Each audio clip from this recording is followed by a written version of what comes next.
اور اب خبریں تفصیل کے ساتھ۔ آج پاکستان سمیت دنیا بھر میں تھیلیسیمیا کی بیماری سے آگاہی کا عالمی دن منایا جا رہا ہے۔ اسی حوالے سے رپورٹ کر رہے ہیں شفقت عزیز۔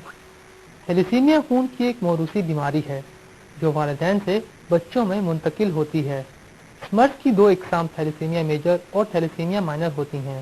میجر میں مبتلا بچوں کے جسم میں خون بننے کا عمل رک جاتا ہے اور جسم میں خون کی کمی واقع ہو جاتی ہے، جس کی وجہ سے ایسے بچوں کو پوری زندگی ہر ماہ خون کی تبدیلی کا تکلیف دہ عمل سے گزرنا پڑتا ہے۔ اس پر فی بچہ 6,000 روپے خرچ ہوتے ہیں۔ تاہم اس کا واحد علاج بون میرو ٹرانسپلانٹ ہے، جس پر 18 سے 20 لاکھ روپے خرچ ہوتے ہیں۔ تھیلیسیمیا کا جو علاج ہے، مکمل علاج بون میرو ٹرانسپلانٹ ہے۔ اس میں اس کے جو سبلنگ بہن بھائی ہوتے ہیں ان کے ذریعے ٹیشو میچنگ کی جاتی ہے۔ ٹیشو میچنگ 100% ہونے کے بعد اس علاج کیا جا سکتا ہے۔ دوسرا علاج جو پاکستان میں اور پوری دنیا میں ہے وہ خون کا بدلے میں خون کا لگانا ہے۔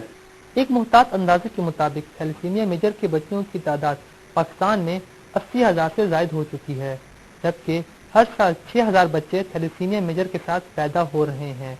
طبی ماہرین کا کہنا ہے کہ پاکستان کو محفوظ بنانے کے لیے شادی سے قبل تھیلیسیمیا کے اسکریننگ ٹیسٹ کے لیے قانون سازی کی جائے۔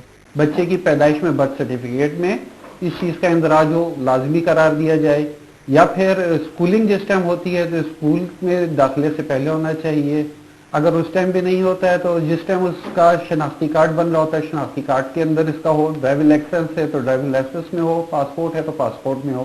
تھیلیسیمیا میجر میں مبتلا 2 بچوں کی والدہ کا کہنا ہے کہ ہمارے ملک میں اس بیماری سے آگاہی نہ ہونے کے برابر ہے، اس کے باعث اس بیماری میں مسلسل اضافہ ہو رہا ہے۔ تھیلیسیمیا والوں کو جیسے ٹیسٹ کرانا چاہیے، مائلن والوں کو جیسے شادی آپس میں ٹیسٹ کرانے کے بعد شادی کرنی چاہیے، اس طریقے سے۔